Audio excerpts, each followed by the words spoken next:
And we're live. Harrison Fagan here of Team Tank 15, and I'm here with Ryan Kellepire, Gary Kester, and Arthur. What's your last name again? Moritz.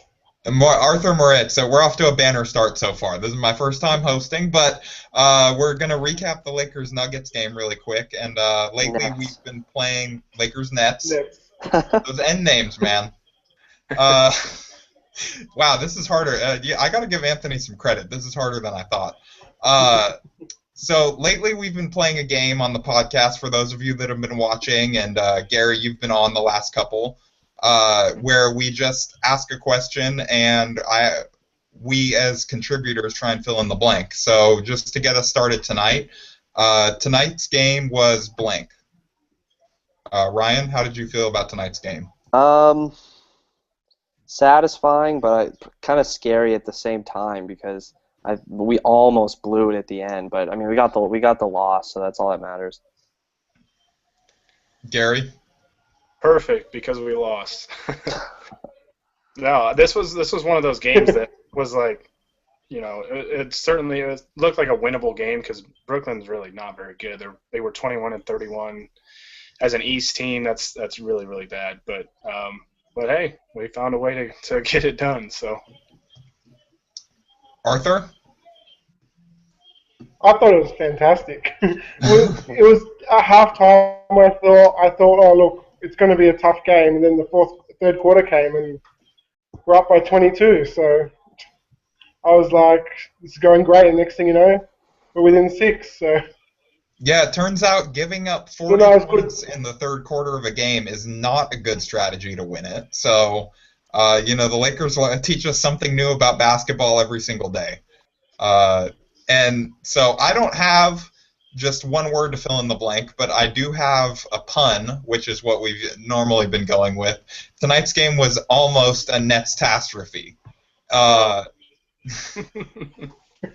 After watching the first half and Brooklyn was, they were really like letting the Lakers stay in it. Jordan Clarkson was playing amazing, good, and Ryan Kelly hit like a couple threes. He was looking pretty good, like pretty much the best he's looked in a while, right? Like especially at the three, he's really struggled. So it was like that kind of stuff. Seeing the young guys play well is encouraging, but. It's not great that we were in the game, but then, the Lakers, they didn't make any halftime adjustments. Darren Williams just, kept the ball moving for Brooklyn, and Brooklyn was able to help our tank roll along. Mm-hmm. So, next up, who would you guys say, I'll start with you, Gary, who would you say tonight's tank commander was? Like the player most helpful to the tank for either team. I was automatically going to give it to Byron for some of the line. It could be a coach. Go for it. Byron's always a good choice. I gotta give it to Byron. I mean, when I'm looking at the box score. Ronnie Price and Jeremy Lin both played more minutes than Jordan Clarkson did tonight, and he took out Clarkson with a couple minutes left in the third quarter, and he didn't return. I think it was the bench unit the whole fourth quarter. And it was just really weird. He like you said, Kelly played well, Clarkson played well, and then they didn't really play much in the second half. So it was an excellent tank move, I guess. All right, Arthur. I was going to say Byron Scott too. He played. I think he had 3 minutes left in the third. He played the whole bench unit for the rest of the third, and then all of the fourth. Even though it was a close game, I don't think we had any legs left, so you got to give it to him. Okay, Ryan, you got something else for us? I mean, I would say Byron Scott too, but if not him, then Jordan Hill and Nick Young combined for 7 of 24 from the field, and Hill got when Lopez was like just picking on Hill all game. And so, I mean, and Hill's defense is still terrible, so I'll go with them too. Yeah, Hill had like in the first half like a couple pretty like really bricky hook shots. Yeah. It's Well, just and then he was settling for those mid-range jumpers, and he kept missing them, and it's like, that might be like D'Antoni's like worst overall contribution to the Lakers. Like the biggest like thing that anyone can fault him for is he convinced Jordan Hill that he can shoot. So thanks, Mike. Yeah. It's probably if we weren't tanking, that was a fireable offense. Okay, so anyone else have anything to say about tonight's game? well, Anything you noticed? I tweeted during the game that Brook Lopez, I mean, when he was in the game, the Nets were, I mean, it was like they were dominating us. He was plus 12, and they played Jerome Jordan for like a few minutes, and he was awful. And that's like that was like right, I think that was right before halftime, or yeah, like right before halftime. That's when we started cutting the lead, and we even took the lead because of that. And then Brook Lopez finally, like, he played a lot in the second half, and they just killed us. Yeah, I was gonna say the anti-tank Lakers commander have- tonight was Ed Davis. I mean, he was awesome. You know, not for the tank, but 16 points on 8 of 10 shooting, 14 rebounds, 3 assists. I mean, yeah, he was phenomenal tonight. Speaking of Ed Davis, Arthur, you were talking to us a little bit about before the show, but maybe you could elaborate for everyone watching. How do you're kind of our salary cap expert. How much do you think that Ed Davis is worth this summer to the Lakers? Well, he did go on record to say he would take a hometown discount to come back. So if someone would offer him like the mid-level or 6.5, that would still allow us to like offer a max contract at like 16.5 mil. So somewhere around 5 to 6.5 mil, I guess, over like three years. Right, what do you guys think? Whenever I hear like the hometown discount thing, I just think of all the times we've heard that in the past couple years. Like Earl Clark said that, Meek said that, and it's like we didn't re-sign those guys, even though that might have been because the front office didn't want them. But like, to me, like the whole hometown discount thing doesn't, like, because he said that, it doesn't mean that much to me. But yeah, I think like 6 to 8 million is like where people are like pegging him to be. Well, I was gonna say Nick Young said that too. He did resign, but yeah, I think if you can get him around 6, 7, maybe 8 million a year, then yeah, I think he's definitely worth retaining because I think he's a great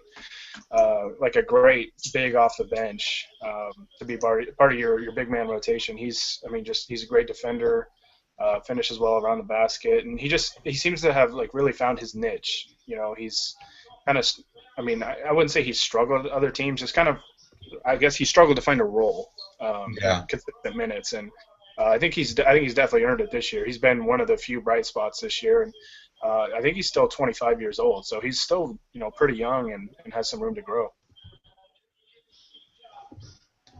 Okay. Well, I was gonna say he and Randall showed in the preseason that when they played together, they played pretty well. So that's just and Randall and Hill, for example, like if we're choosing between Davis and Hill, like I'd much rather have Davis. Yeah, well, Davis can help cover up for some of Randall's defensive deficiencies, I think, which is like a real plus. And then you would think that they could play pretty well together if Randall continues to show progress on his jumper. Yeah, and Ed Davis is surprisingly like a pretty good passer. So I think like, and Randall's a good passer too. So I think it's a pretty interesting fit. Mm-hmm. Well, I'd rather keep Davis over Hill. I was just gonna say, like, it kind of depends on the draft too. It's like which direction we go. It's like if we get one of the centers, then I probably wouldn't re-sign him. But that's true. A lot of it does depend on that. Okay. Just fast forward to the draft. I guess I have a question for you guys. Unfortunately, go ahead. Would you rather have Ed Davis back at $7 million a year, or just bring back Robert Sacre for his minimum deal? For me, it just depends again on the draft. I mean, I wouldn't mind Ed Davis. You said what, $7 million? Yeah. I'd take him for that. But I don't know, Sacre at this point. I mean, Tarek Black's a better player than he is, so I mean, Yeah, if Sacre keep comes back, I don't care. We just lost all our Canadian fans.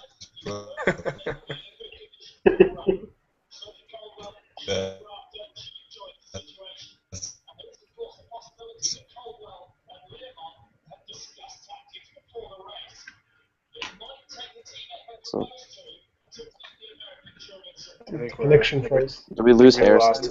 Yeah, I think we lost Harrison. All right. Well, what do you got, Arthur? What do you think about Sacre or Davis? Oh, So, what okay, does that was Sacre weird. really bring? Did Like, you guys just if cut it's out? black, if it's between Sacre and Black, Oh. Yeah, Oh. Harrison. We lost you for a second. Yeah, I was gonna say. Okay, sorry. Go ahead. This is going great. well, if it was between Sacre and Davis, I'd offer Davis like around 6 to 7, Yeah. but I don't know. Yeah, I'd rather give Black than Sacre, to be Yeah. honest. Well, yeah, and But yeah, well, and he's got a non-guaranteed deal next year, right? For like less than $1 million or something like that. I mean, it's like it depends. I mean, because it's like if you let Hill walk and then you. I think mean, it's. You could. I was gonna say you could go with a three big rotation of like Davis, who's others? Davis if we draft someone, a center, and then Tarek Black, and then you have Kelly and Randall, and that's like a pretty good 5-man rotation. It just the whole offseason to me comes down to the draft. Yeah, I Because think it's going to determine, if we go after a point guard or a center or a guy like Greg Monroe or something. Right. All right, I have a really difficult free agency question for you guys. So you have to bring back one. Do you pick Wesley Johnson or Carlos Boozer?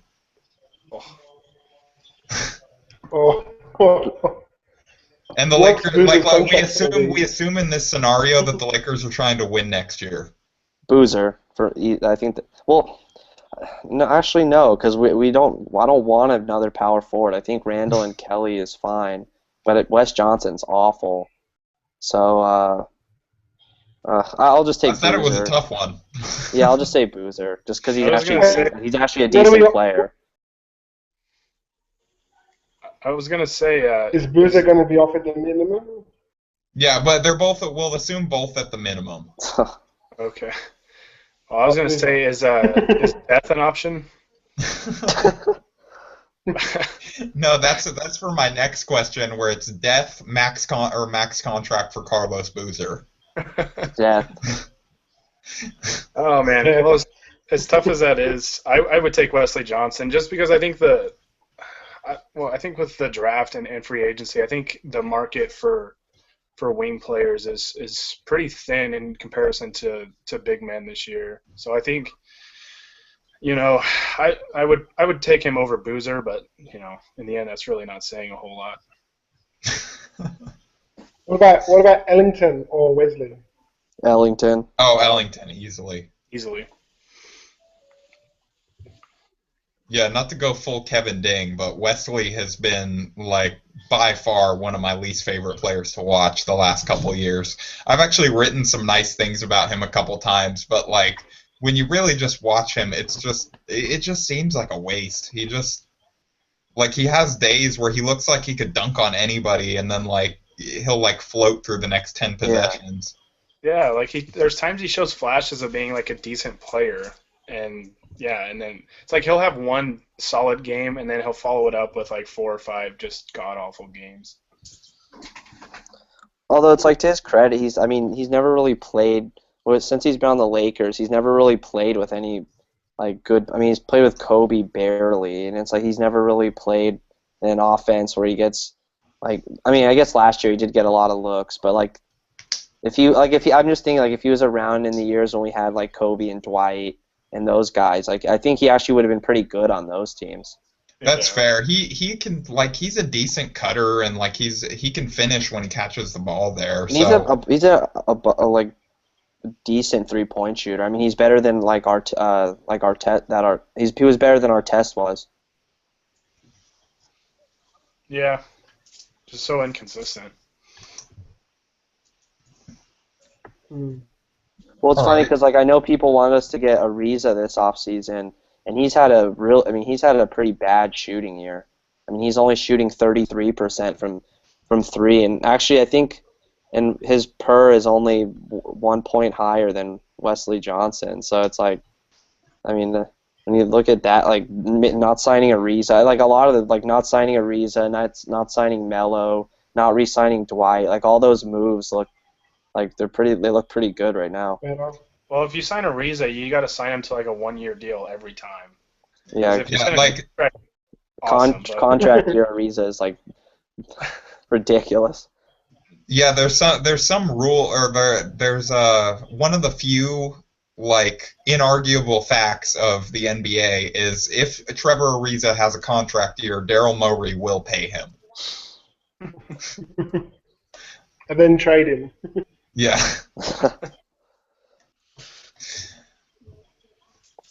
Okay, so moving, with another really smooth segue, I'm gonna go ahead and ask you guys, and this is actually a fan submitted question from, I'm going to probably butcher this name, but Pablo Martinez Dutra, and he asks, the chances of the Lakers trying to buy out Boozer's contract this season are blank. I would say should be 100%. Like they should be buying him out, but I'm gonna say 0% because they're not going. I know they're not going to. yeah, I was gonna say not high enough.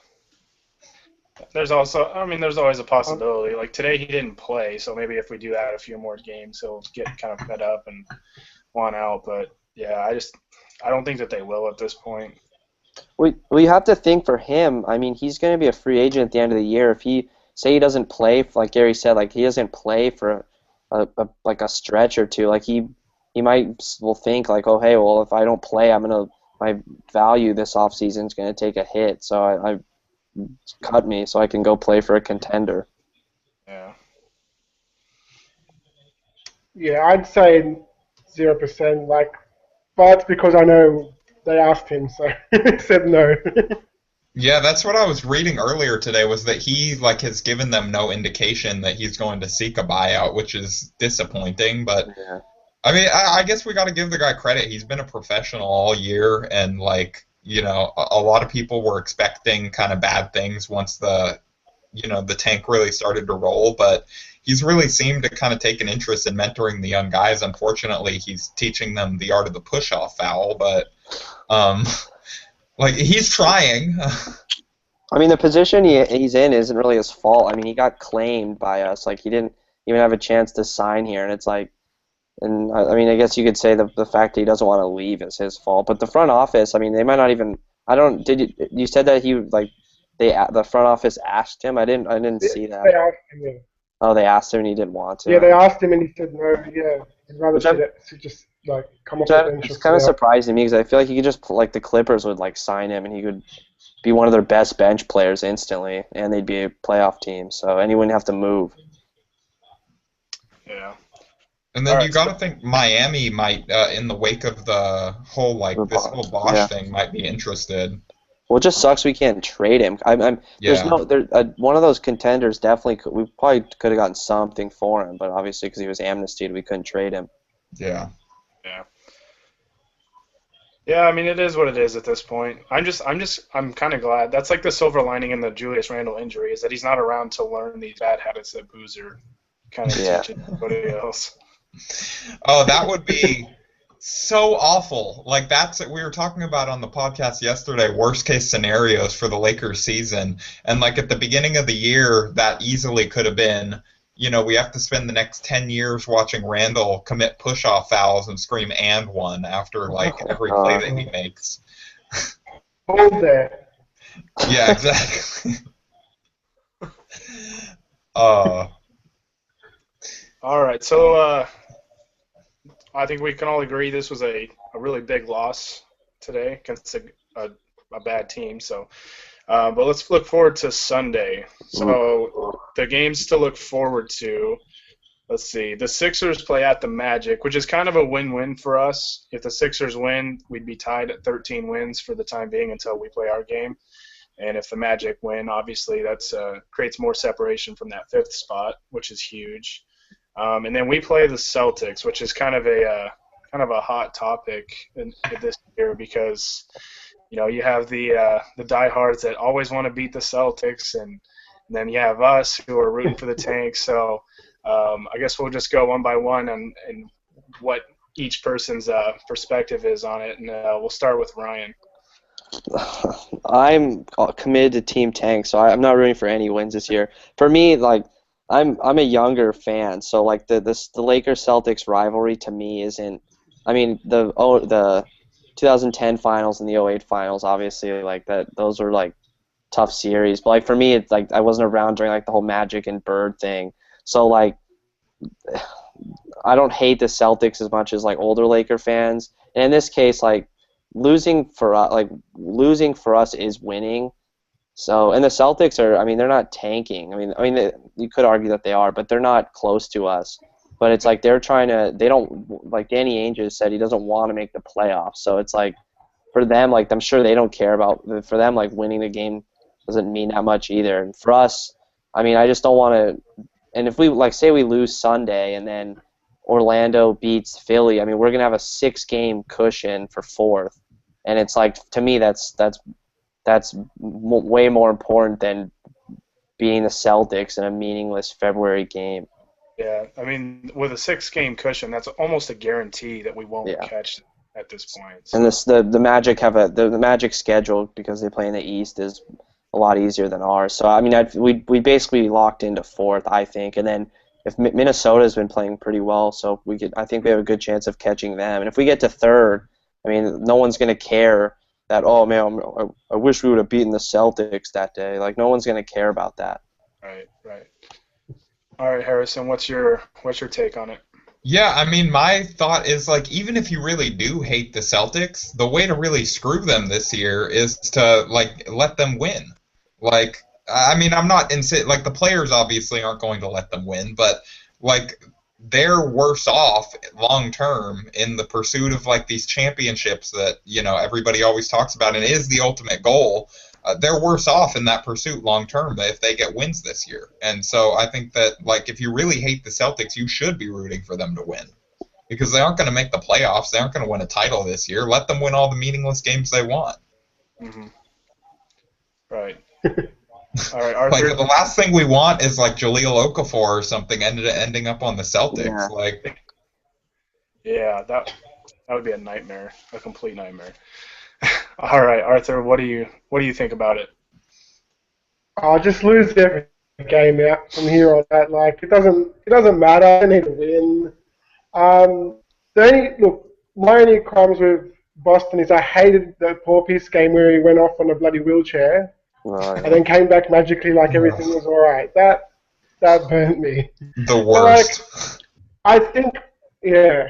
Like, look, let Boston win. Think that they could probably get in. Like, they're not going to obviously get into the playoffs. They're only 2 games out right now, but let them think they can sort of get in, and we'll just keep losing.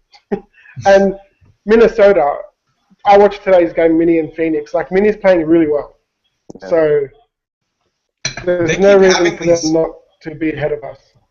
They keep having these weird end-of-game collapses. It's like it's almost like Flip Saunders is deliberately tanking in the huddle. Like, you would think that he would, like, he wouldn't be, and, like, KG's not going to allow that once he shows up. Like, he'll, like, headbutt Saunders or something if he ever, like, gets any suspicion that he is drawing up a losing play intentionally. But they keep blowing these leads, like, with really, really short amounts of time, like they're doing everything they can to lose. But they have been playing a lot better since Rubio came back. They've won 4 of the last 5, or 4 of the last 6, and they've beaten Memphis, Phoenix, Miami, and they lost to Atlanta and Golden State by a combined 5 points. Or no, not 5 points. No, I read that wrong. But they're close. They're competitive in those games at least. So it's like they can, and I think they could beat. I mean, they have enough talent where they can upset some good teams. Unlike, I mean, we used to do that earlier in the year, but now we just any team that's good just kills us. So Yeah, well, with the Golden State game, I was actually watching that. They were down one, I think, and Pekovic had a layup in the final seconds that could have won it, and he missed. He missed the layup. And then they had another chance at a three, didn't even get a shot up because it was just a terrible play design. That's the one that I was thinking of, yeah.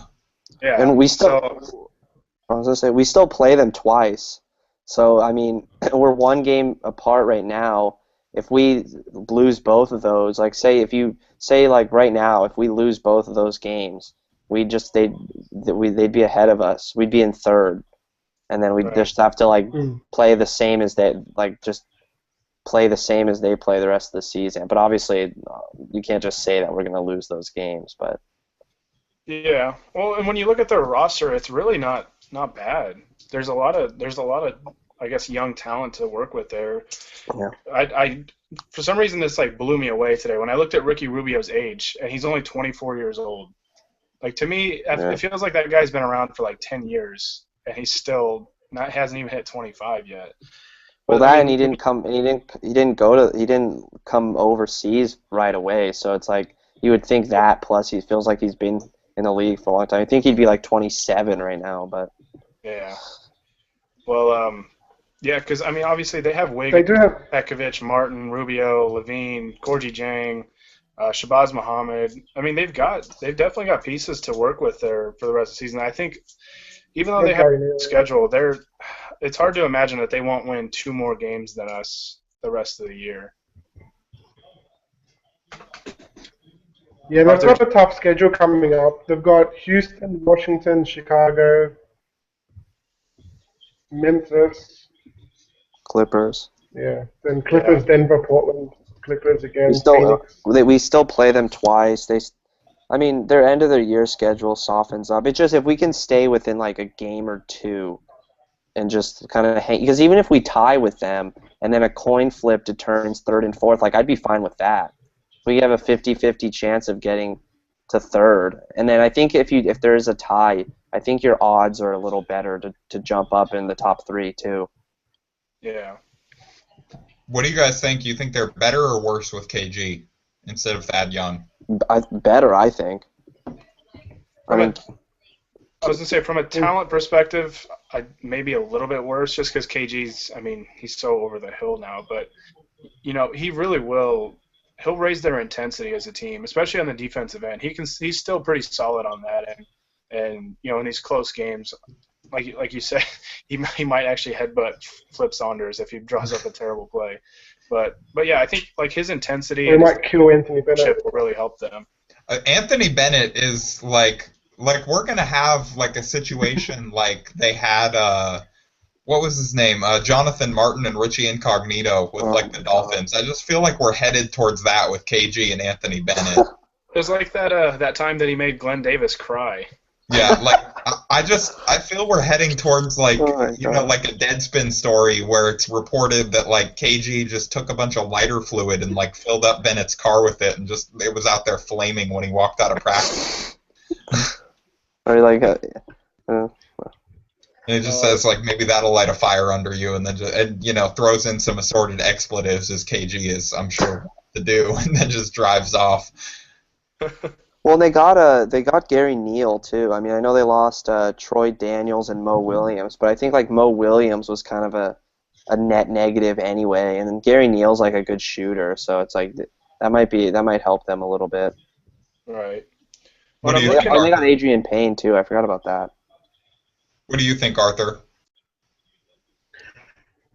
What was the question? So I'm looking at the box scores and I'm trying to. Do you think that the Timberwolves better with Kevin Garnett instead of Thad Young, or worse? I reckon better. He'll probably bring the intensity, so much more defensive intensity and help them on the defensive end. But I know they lost Thaddeus Young, but they've got a solid now 10-man rotation, so. Well, at least 9-man if you don't count Adrian Payne. So. Right, and I think all their home games, it really doesn't depending on. I guess it doesn't matter who they play if they're at home. I think as long as they're at home, it's automatically a winnable game.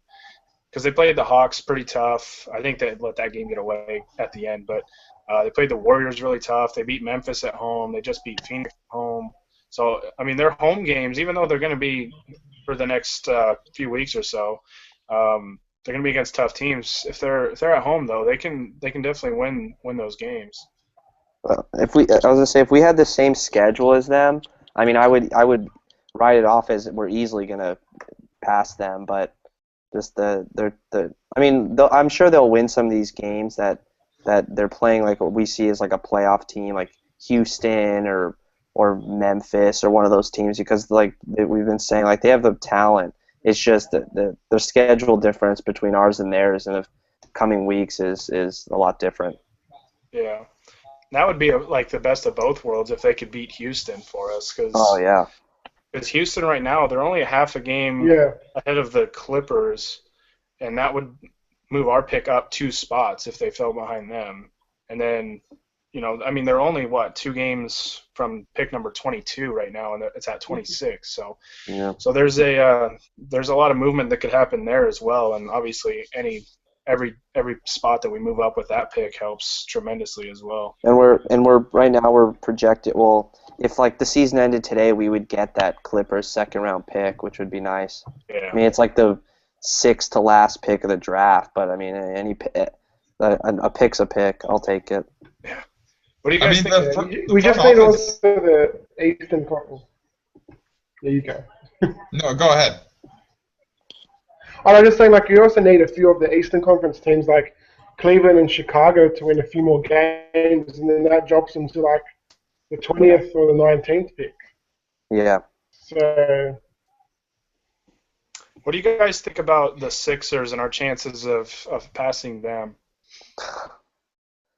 Before the trade deadline, I liked our chances, but now, I mean, get rid of Carter Williams and KJ McDaniels for Isaiah Canaan and JaVale McGee, and it's like I don't think we're gonna catch them. And the Knicks are definitely out. There's no way we're catching them. Yeah, without Melo, they're just not even an NBA. Have you seen, like, they haven't even won a game this year without Melo? I think someone said they're like 0-16 or something like that. I would be more surprised if you said they had won a game this year without Melo. Like, way more surprised. That team is awful. Oh yeah. Like there might be some D-League teams that could like compete well with the Knicks. Yeah, they are a D-League team. Right, exactly. It's ridiculous. Phil Jackson could go down and maybe win a D-League championship with that group, but like he's not adding to the ring count. Like, I think if Derek Fisher suited up, he might be like one of the best players on that team. That's probably a bigger indictment than anything else you could say. At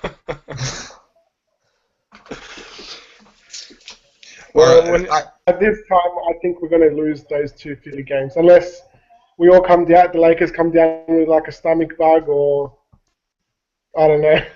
Well, we just need to get in a fight. Mass dolphin attack upon the practice facility. I was just saying, like today, there was like you had words exchanged at the end there because of Bogdanovich's layup when we just wanted them to run out the clock. It was like if we get in a big fight and a big brawl the game before we play Philly and everybody gets suspended. We could like pay like I don't know who we play in the game before. Like we just like put money under the table for like a player for that team just to like start a fight or something. All right, guys, that's going to be the next Team Tank project. We're going to do a Kickstarter for funding a bench player on the team before the Knicks game to, pop somebody. So keep an eye out for that one. We're going to post the link on Twitter. Oh, well, I was going to say, by the way, if we do lose that Boston game, and then say we play in Utah, who's been playing well. They just beat Portland pretty easily tonight. We have a stretch where we play. Let's see, 6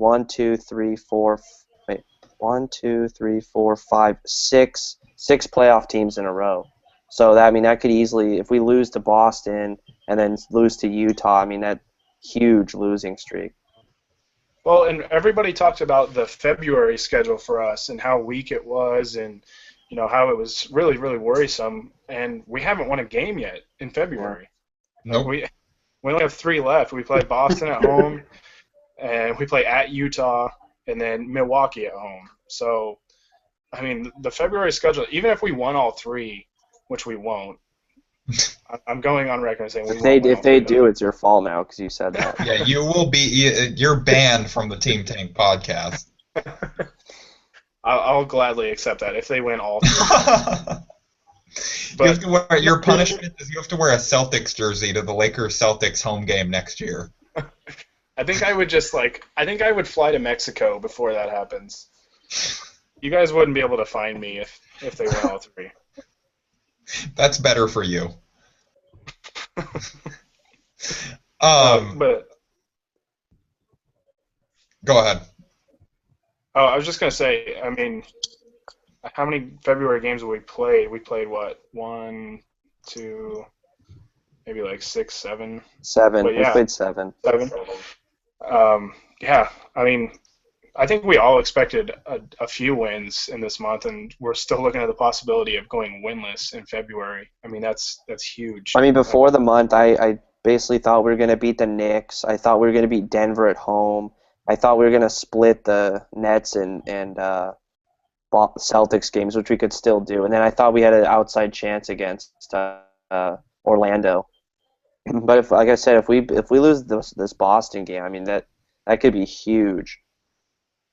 Yeah. Did you guys see this quote? Just for an awkward segue, did you guys see this quote from Byron Scott after the game? He just said, "Okay, so it's about Boozer not playing. If he's upset, he's upset. But am I concerned about that? Not really. I think he'll handle it as a professional. But if he doesn't, that's not going to bother me." He's just boosting the tank. I mean, if it creates chemistry issues, that's a plus. They really are. They're going. Maybe Byron isn't as dumb as we've been saying. He's going hard for the tank. He's trying to get Boozer to ask for a buyout, like on his way out of the facility tonight.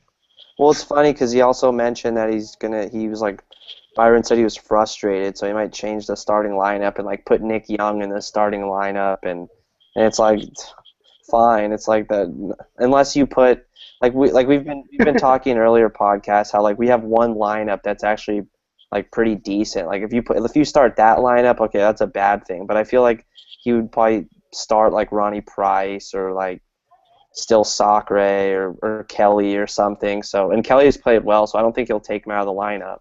So it's like I don't think there's anything he could do that's really gonna like hurt and Nick Young when he starts is usually terrible. So he's been pretty terrible in general this year. Oh yeah, he's been awful.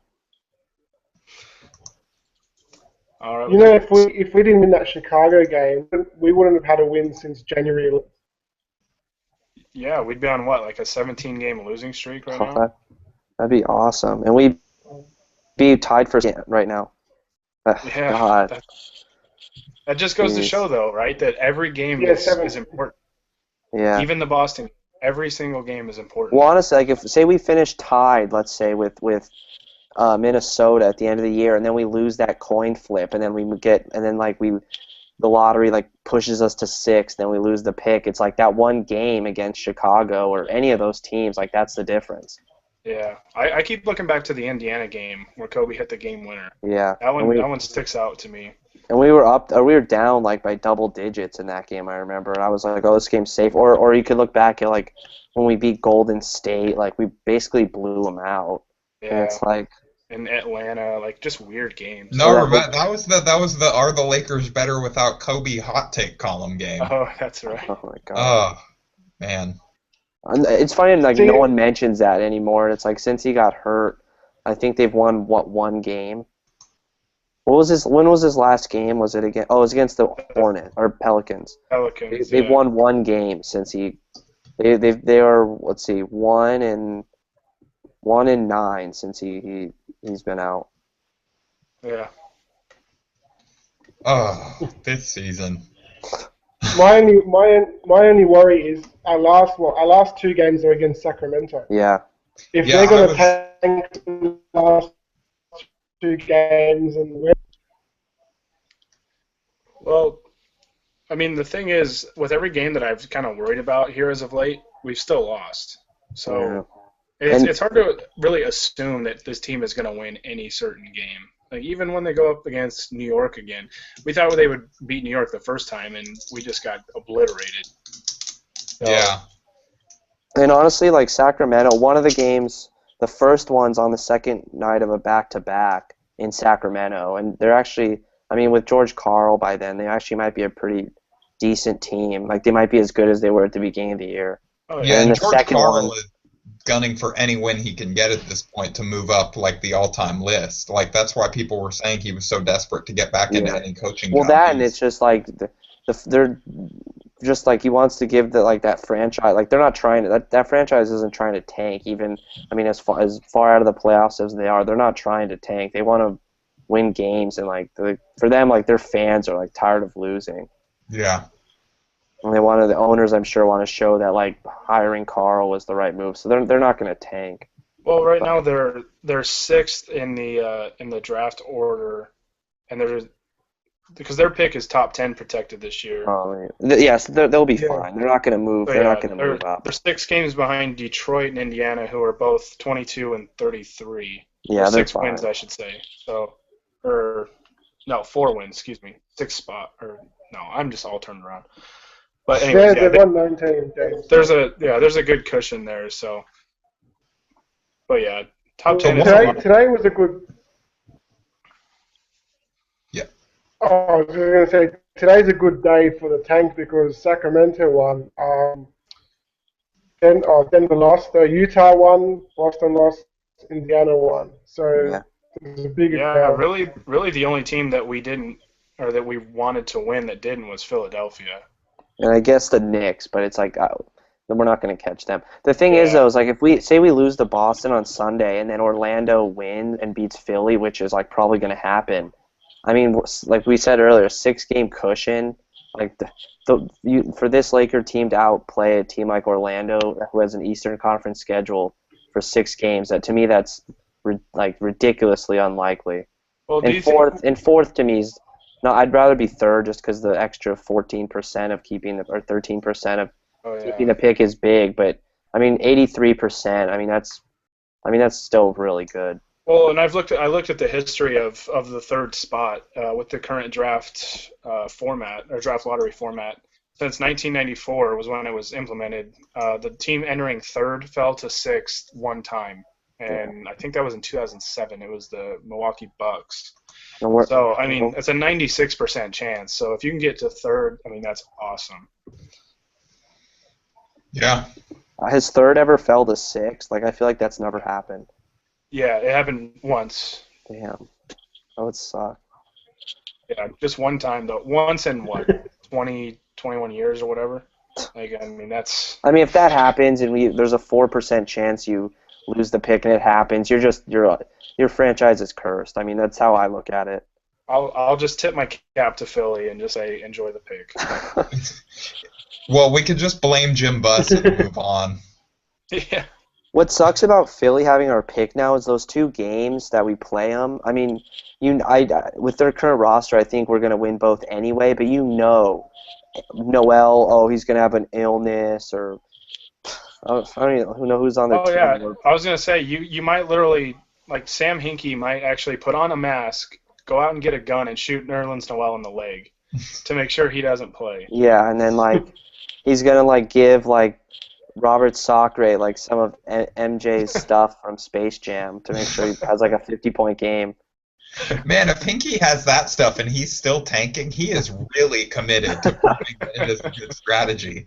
Because, like, man, they could all be Michael Jordan, and he's just hoarding the secret stuff for himself. That team, man, I don't know. Like, being a Sixers fan would be so weird. You watch all those guys all season, like KJ, and you're like, oh, great, what a great second-round pick. And then you just go and dump them for Isaiah Canaan and a pick, and it's... Yeah. And then, like... I understand why they traded Carter Williams, because they get the Lakers pick, which could be, it could be as high as 6th this year if they get it, and if not, they'll probably get a lottery pick next year. But, yeah, with the KJ McDaniels thing, I didn't understand. Philly has enough second-round picks. I don't know why they feel like they just need more. There's going to come a point where they literally own every second-round pick. I don't think they wanted to pay him. Yeah, that could be it. But then again, they didn't want to pay him. But then again, they just took on JaVale McGee's contract for a first rounder. So, Yeah.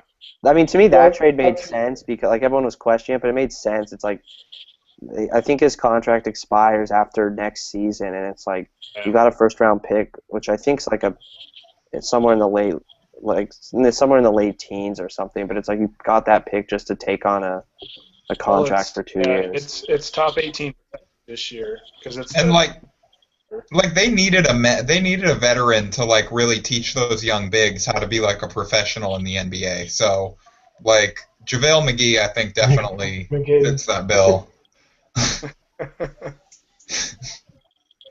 They needed somebody to teach him how to get on Shaqtin' a Fool like every episode. Like that, like he's the ultimate tank asset.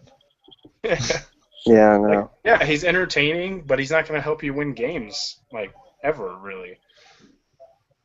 He's gonna like teach all. He's gonna teach like Noel how to make up, like alternate personalities on Twitter, and spend all his time doing that. Like, Embiid's good at that too. yeah. Well, I think with his contract too, they actually got above the cap floor. I haven't checked the numbers, but I know they were below it. So they pissed off all the players who were gonna get like a 1/12 of that. So like even more tanking move. Yeah. Like, man, Hinkie is like he's on next level with this stuff. Oh man, like he's full dedication.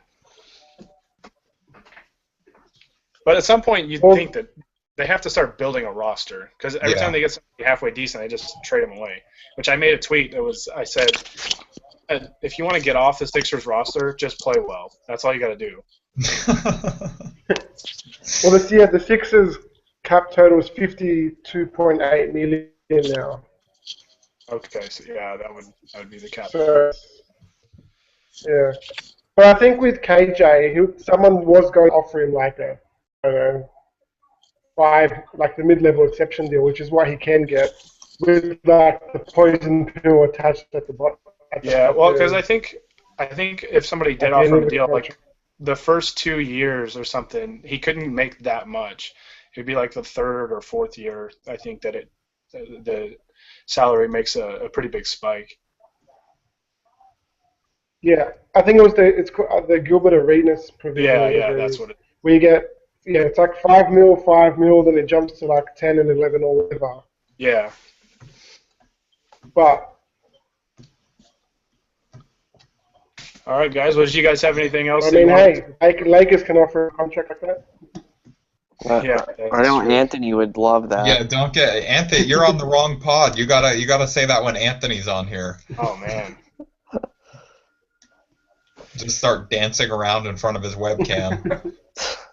He might break a hip though. So.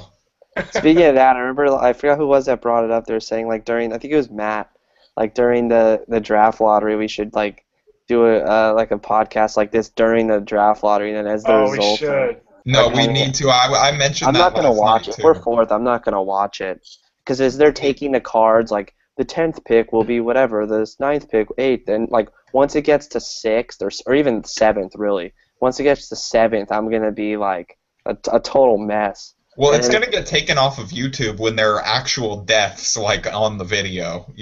Like, several of us have actual heart attacks or our heads explode and just, like, fall down. Like, YouTube will take it down, so...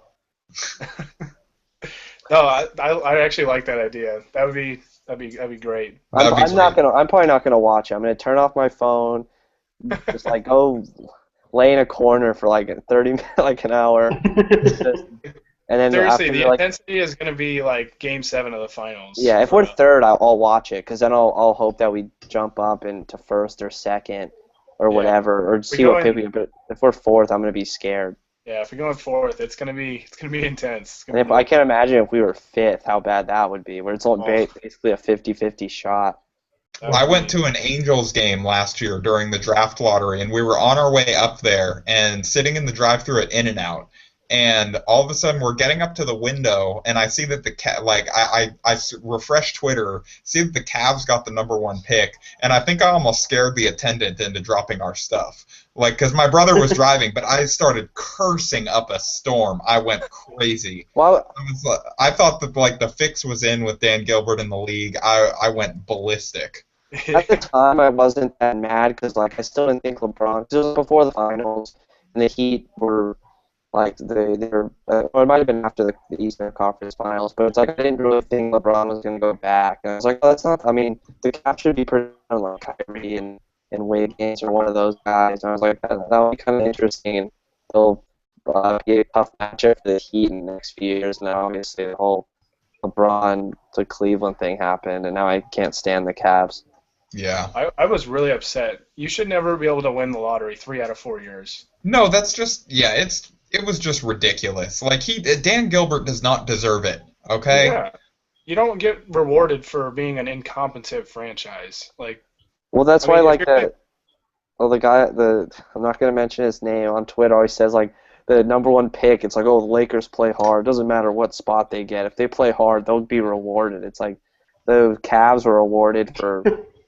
Yeah, I don't know if Yeah, you watched a lot of LeBron. Cavs basketball last year because I think their average viewership was 4 people, but they did not get the number one pick because they tried that hard for Mike Brown. maybe it was karma because Mike Brown was their coach. Yeah. That's fair. Byron Scott's our coach. We need some Where's time. our number one pick for having Mike Brown? I know, right? We should have just tanked that year. We should get like 7 number ones for having Byron Scott. Oh, yeah. Ugh. Yeah, honestly, if there's basketball karma, going through a year with Byron Scott and Carlos Boozer on your team, that's got to be like the number one. Like, Yeah, I mean, that's got to be automatic. 2 of those number ones for them. So Yeah. All right. Well, did you guys have anything You know else what's you funny wanted to with touch on? with the viewership, I don't know if it was true that Lakers have a bigger, like we're higher than the Clippers with our viewership. Oh, I think it's not Yeah, even close either. yeah, it's not. And No it's- one in LA is a Clippers fan. Yeah, that's what I mean, I'm not from LA, so it's like I don't like that dynamic to me, like I'm not that familiar with it, but that's what everyone says. Like in LA, the Clippers, like no one cares about them, and it's like more people outside of LA care about the Clippers than people inside of LA do. No, it's an easy column for like the local people to write, like, oh, when are the Clippers going to overtake LA or whatever. Like, it's not going to happen. I'm sorry. Yeah, like maybe 2,273. Yeah, like Steve Ballmer can do backflips courtside at every Clippers game, and they are not going to overtake LA. And the thing is, like right now they're not on a path to where they're gonna win a title. I mean, their team now is probably a first round exit, and it's like they're not at a point where they're I feel like a dynasty or something. Like they're probably not even gonna win a title.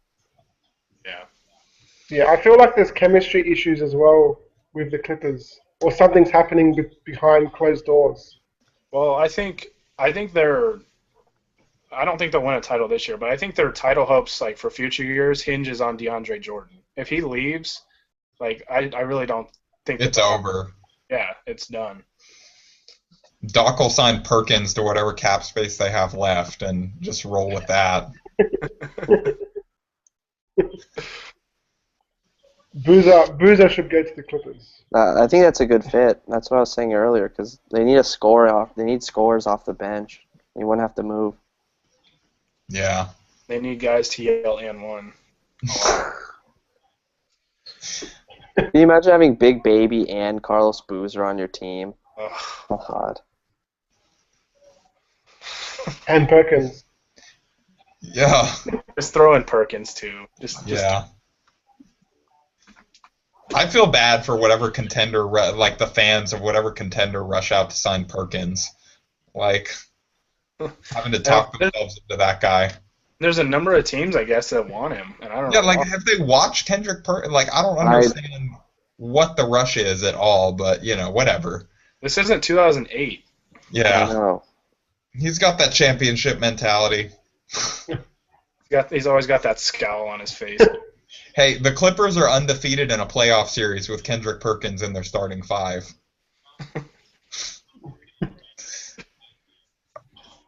All right, but yeah, I think we covered everything, right? Do we have a random question? Does anybody have a random one that they want to add? I don't have one off the top of my head. I did not come prepared for this. Uh, I'll say, who do we go for now with all the trades that went down in free agency? It's For me, hard. you go, Gary. You go first. Well, I'm probably going to say what you're going to say. It just depends on the draft. Yeah. It Yeah, really it does. depends on the draft. Well, it's funny, like well, not funny. It's not funny at all. But the Dragic situation now that Bosch is out for the year, and I just reading an article now. It says like his career could be over. But Yeah, I saw that in my timeline. I haven't read it yet, but like that. I mean, if Bosch is out for the year, I don't think the Heat are going to be that good for the rest of the season. I mean, I know they have Wade and Dang, but those guys go in and out of the lineup all the time with injuries, and it's like if they suck, and he might. And there's another report today that Dragic sees LA as like a perfect fit still. So it's like that. Like I know, like when he got traded, there a lot of people were saying like he's probably off the table, but I don't think so. And I the still only think thing that. there you go. Oh, go ahead. The other thing I was gonna say is like if he somehow is off the table, the only guy that leaves at point guard's Rondo, and signing him terrifies me. Yeah. Which and He's if on the that's the way. case, they might just draft like Moutier or Russell if Yeah. they have the two. But I I can't even remember what I was gonna say. Oh no. I guess with the Heat, like, yeah, I think the Dragic door isn't shut, but I think it's just like barely. I think it's cracked. It's still a little open for the Lakers if they want him, but it's yeah. I mean, I would still, I guess, give the edge to the Heat, but no, I think I was the only one that wasn't as high on that trade as most people were. Everybody was saying, the Heat were arguably the biggest winners at the deadline because they got the most coveted piece, but they sacrificed 2 first-round picks to win now, and even with Bosch healthy, I don't think they have enough to win a title with Wade, Dang, Bosch, and Dragic. I think they'll be a good East team, but like when they run up against a team in the West, I don't think that they have enough to win.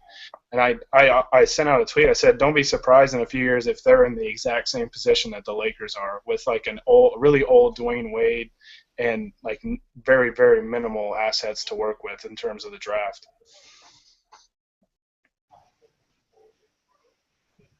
Yeah. Yeah. Okay. Well, Wiley's gone. Like, will probably be gone in a couple of years. Yeah, that's what everybody So- was saying was, picks are no skin off his back. Well, and when you look at it, Wade's 33 now. I think Bosch is about to turn 31 soon, assuming that he can get healthy again, and we hope that he can.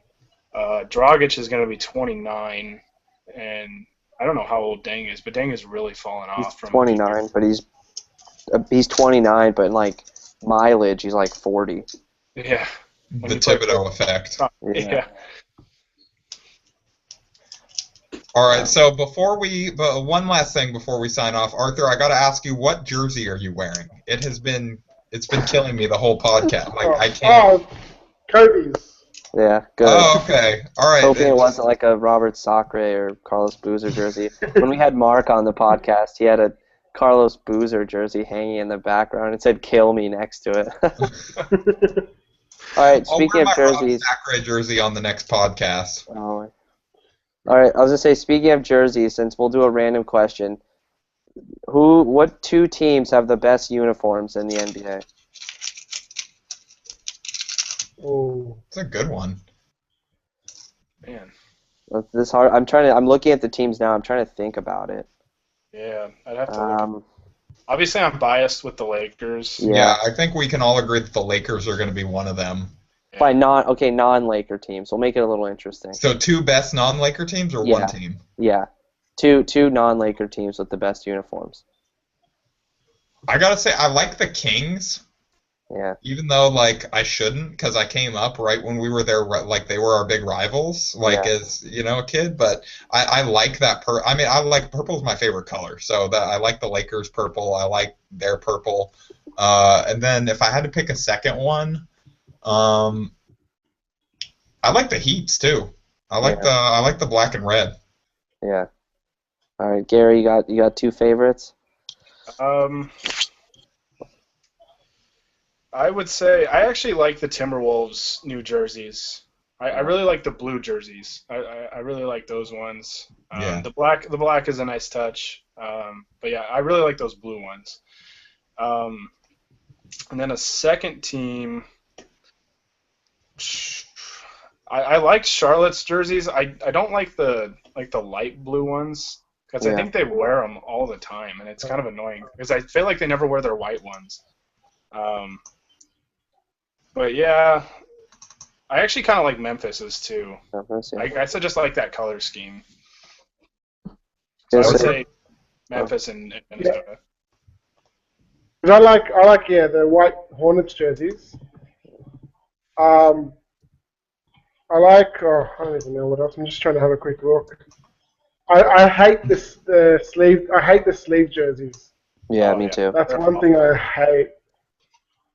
Just trying to think. I'm an unpopular opinion. I'm not a big. I don't hate the sleeve jerseys. I don't have the arms to go sleeveless, so like I'm perfectly happy with a sleeve jersey. For me, it depends which ones. The ones that actually look like normal uniforms, like the Wolves sleeveless ones, to me aren't that bad. The Suns aren't that bad, but like when it's like the Clippers, to me, like those ones look weird. The Celtics and Magic's ones look stupid. Like they're like the Celtics have those gray sleeved ones, and like I like ours too. Like the Hollywood Knights, I like the Hollywood Knights ones last year, and I don't like them this year. Mm-hmm.